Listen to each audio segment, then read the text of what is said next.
apakah sampai segitunya, apakah nggak ada manusia ataupun orang-orang kita dari kawan-kawan seberang ini yang berpikiran logis gitu loh, sampai 100% informasi itu diterima dan diimplementasikan secara general kepada kawan-kawan kita yang selama ini, ya itu hal biasa saja kalau menuliskan, apalagi yang selama ini yang kita lihat mengucapkan selamat ulang tahun nggak bisa, selamat Natal nggak bisa.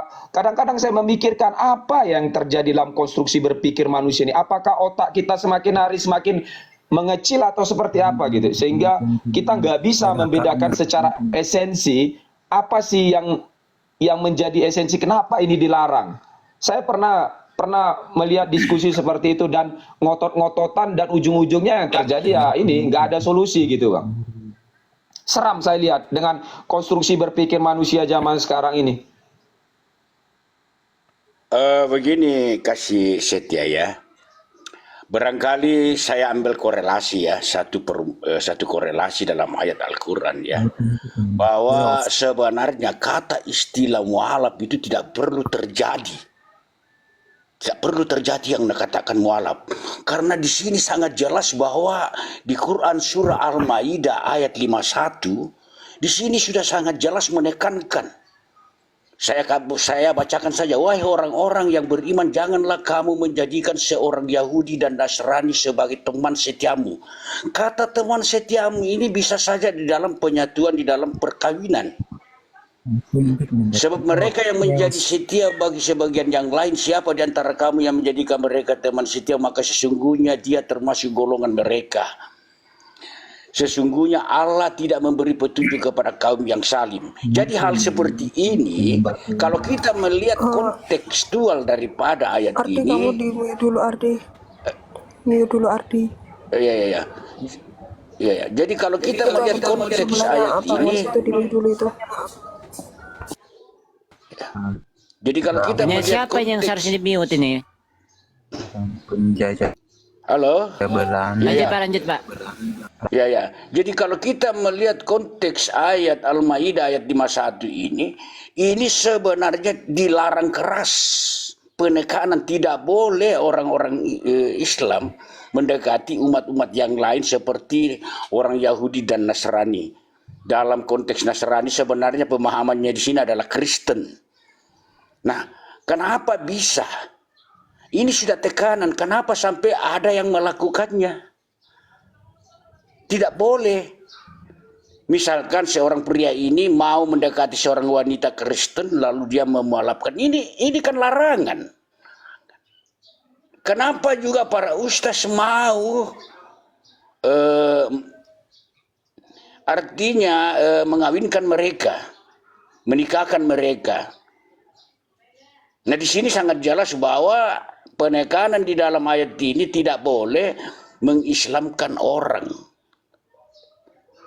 Tapi kenapa itu yang terjadi? Justru sekarang ini yang mualaf-mualaf inilah sebagai penghujat Kristen yang terjadi sekarang ini. Hanya sepenggal Alkitab yang dia pahami lalu dia mengutak-atik sebebas-bebasnya. Ketika mereka menyadari bahwa di Al-Maidah 51 ini, apakah mereka bisa berpikir? Jadi tekanan di ayat ini tidak boleh, sebenarnya tidak bolehlah ada orang-orang Islam mau mendekati orang-orang Kristen, apalagi mengambil dia sebagai istri maupun mengambil dia sebagai suami. Jadi kalau dia lakukan itu berarti sudah melanggar Al-Quran. Coba kita berpandangan luas lah mendefinisikan ayat ini Al-Maidah ayat 51. Oke, silakan. Jadi hampir ya sama ya dengan itu tadi, dilanggar lah. Seperti kematian orang yang sudah meninggal dirayakan kan tidak layak. Kalau orang Kristen merayakan kelahiran Yesus Kristus ya wajar karena Yesus tidak mati. Mau diambil dari versi Al-Quran kan tidak mati juga, dia langsung terangkat ke surga. Kalau memang orang Islam mengatakan bahwa Isa itu adalah Yesus, nah, jadi ya marilah ya betul juga ya dikatakan, marilah kita berpikir kritis, jangan apalagi menyangkut masalah keimanan. Keimanan itu tentu dibutuhkan hal-hal yang logik ya, berpikir. yang sehat. Jangan sampai ayat-ayat ini kita tidak pahami sebebas-bebasnya kita bernarasi untuk membela yang sebenarnya sudah letterlet. Seperti ayat ini kan sudah letterlet ini. Al-Maidah ayat 51. Tidak usah lagi dibawa-bawa kemana sana, ditafsir-tafsir ke sana kemari. Saya sudah jelas penekanan di dalam hal ini. Tidak bolehlah kau mengambil seorang istri dari umat Kristen dan umat... Bentar. Saya izin dikit ya. Jadi gini, dia bilang Maulid Nabi Lebaran Haji sejak kapan? Lebaran Haji itu adalah Idul Adha. Kok jadi Lebaran Haji Maulid Nabi? Astaga. Bentar, penjelasan dikit ya. Jadi Maulid itu dari akar katanya di dalam Arab. Kebodohannya. Bentar. Di dalam bahasa Arab, Maulid itu akar katanya adalah milad, yang berarti kelahiran. Maka dikatakan Maulid Nabi atau Milad Nabi yang dinyatakan sebagai memperingati kelahiran Nabi 12 Rabiul Awal, seperti itu. Jadi bukan naik haji ya, itu lain lagi, seperti itu. Nah makanya itu saya bilang Lebaran Haji itu disebut dengan Idul Adha. Saya yang di atas sebagai masih muslim, saya benar-benar malu dari kata-kata Ratih itu tadi. Benar-benar malu. Masa Maulid Nabi dibilangin Lebaran Haji? Itu gak guna. Lebaran Haji itu di Idul Adha. Itu hancur loh beneran loh. Hancur banget. Astaga.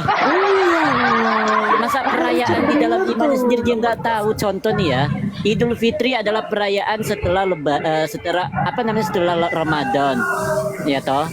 Itu perayaan ketika kalian puasa selama 30 hari. Idul Adha perayaan hari raya.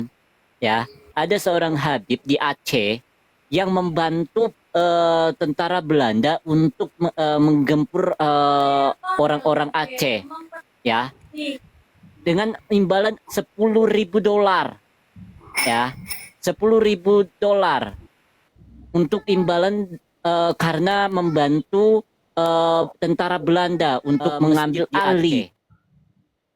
Sirati pacar lu naik akan Sirati. Ya Allah.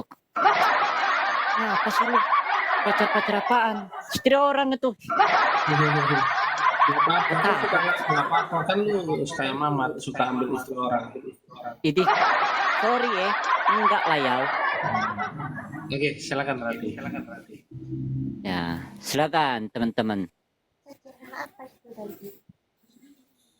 Apa? Dikit-dikit ayat.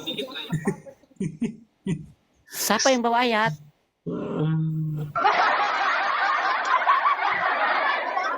Siapa yang bawa ayat? Ya Allah. Nggak nyambung anjir. Bah, sejarah kok ada ayat? Sejarah ada ayat. Nathan. Karati. Ya, Rati gini. Coba saya udahlah nggak usah sama ini Ardi ini yang ini book open cam ini kurang ajar nih memang. Coba Karati tunjukin saya sejarahnya Nabi Isa pada saat itu dilahirkan di mana dan siapa yang melahirkan, keluarganya siapa. Coba ada nggak sejarahnya? Coba tunjukin nggak? Nggak apa-apa, kita santai aja.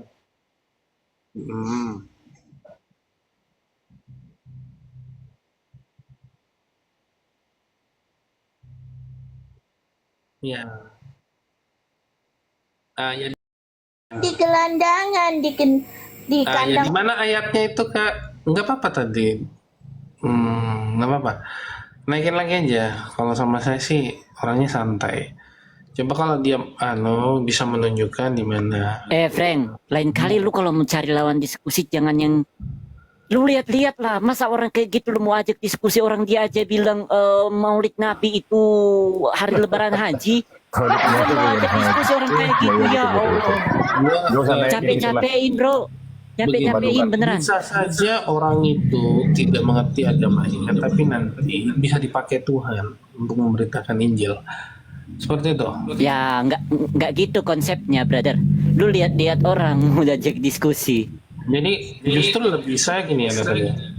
Orang dia kalau kita melihat dia masih dangkal dalam ilmu agamanya. Jadi dia masih tahap belajar. Itu anggap tapi cuma kan kata-katanya yang belum apa.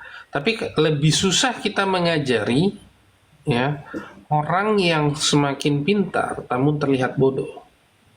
Nah itu semakin pintar terlihat bodoh. Ya. Tapi beda kalau kita mengajari orang yang memang tanpa ada kepalsuan seperti tadi, memang dia sudah ceplos apa itu kita bisa melihat itu dalam ilmu apa namanya sosiologi ya, dalam berinteraksi kita bisa melihat oh orang ini seperti ini, gitu. Ya ada yang mau naik lagi Islam lah silakan. Ardi kau naik lagi Ardi. Ardi naik lagi. Kenapa tiba-tiba kamu kabur? Ayo naik lagi. Coba yang moderator jambak si Ardi lagi.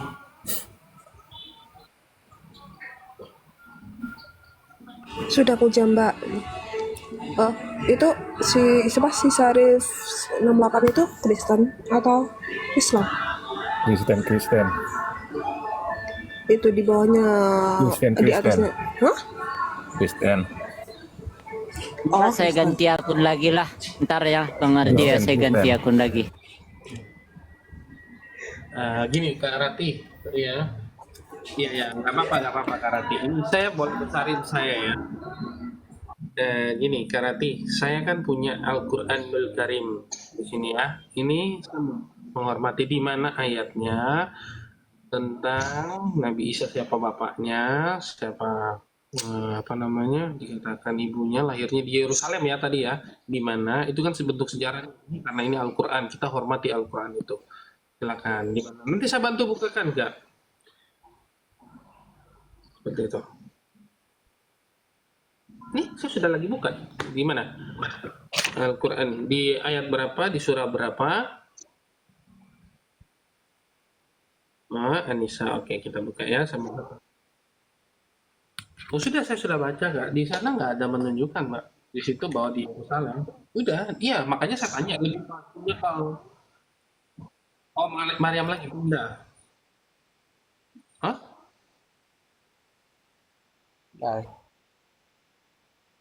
Enggak, angka 1 dari mana? Karena saya sudah baca dari 90 ayat di surah Maryam itu saya sudah baca semua. Itu surah ke-19. Di mana dikatakan bahwa di Yerusalem. Nah itu sebenarnya penunjukan. Saya sudah baca. Saya makan sudah. Nah, saya sudah baca, sudah saya baca. Di Maryam itu 98 ayat. Jangan biar dia. Nah, di surah Maryam itu ada 98 ayat. Di situ tidak menjelaskan sekalipun bahwa di Yerusalem satu kelahirannya.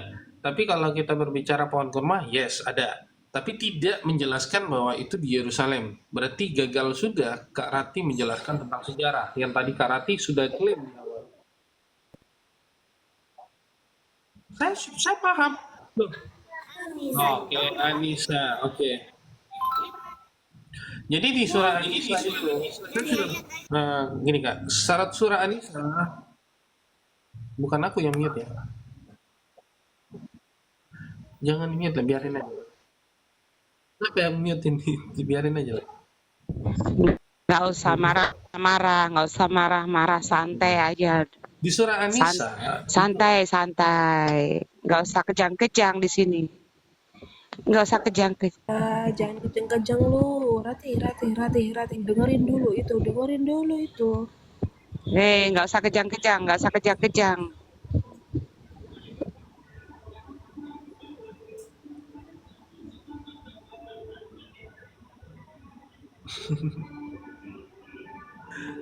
Oke. Apa Tuhan jadi Oke, di surah An-Nisa terdiri dari 176 ayat. Saya sudah baca semua ya. Itu adalah masuk di dalam surah keempat di dalam Al-Quran. Maka dikatakan di dalamnya tidak ada menyebutkan sebagai Yerusalem misalnya. Itu kesalahan fatal kalau dia menyebutkan sejarah seperti itu. Gitu. Nah itu, ini kenapa tadi Ya saya kan saya ingin gue udah menunjuk- bilang tadi, Enggak, Frank. saya Lu ingin mau diskusi menunjukkan- pakai data sama orang yang nggak punya data, ya lucu. Enggak, jadi kita menunjukkan ya kan di sini kita melihat seperti itu loh. Saya ingin menunjukkan sama teman-teman Islam di bawah juga, bukan hanya dia ya, bahwa tidak semua di dalam pemahaman Islam itu mereka sama. Itu. Jadi akhirnya banyak pertentangan-pertentangan yang mereka dapatkan di dalam Al-Quran mereka. Seperti itu. Itu yang sangat penting bagi teman-teman Islam. Karena kemampuan mereka menjawab dari kitab penyempurna ini memang tidak sempurna. Gitu loh. Nah, seperti itu teman-teman. Bang Frank, itu lihat si Har di Dwiki 6, Kristen cerdas pasti mualaf fakta. Ya Jadi emang benar, gini ya. kebenarannya emang di Kristen bukan di Islam.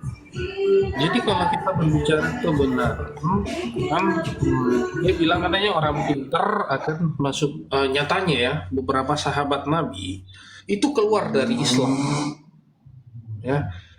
Pangeran Kuwait pun keluar dari Islam beserta keluarganya.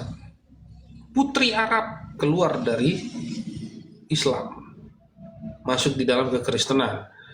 Mereka termasuk orang-orang yang berpengaruh di dalam Islam, yang mempunyai otoritas. Namun mereka keluar dari keislaman itu, dari keislaman itu. Seperti itu. Karena mereka menemukan kebenaran. Iya. Benar. Begini, ada salah satu sahabat Nabi yang juga sebagai pencatat Al-Quran, ya, dia juga murtad dari Islam. Itu tercatat di dalam tafsir Imam Al-Qurtubi jilidnya yang ke-7, di halaman yang ke-101, bahwa ada seorang sahabat Nabi yang bernama Abdul atau Abdullah, saya lupa, di mana dia itu murtad ketika dia menyadari bahwa ayat-ayat yang disampaikan oleh Nabi untuk dituliskan itu adalah sebuah kebohongan. Kenapa? Karena ternyata apa yang disampaikan oleh Nabi itu adalah sebuah contekan. Contoh.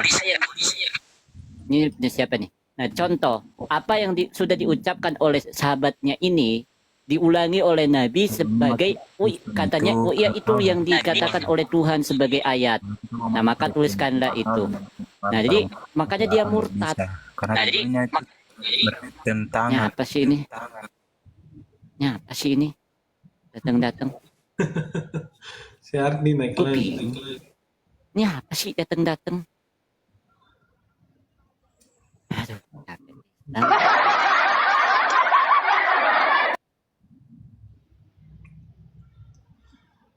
Aduh, kenapa gini ya?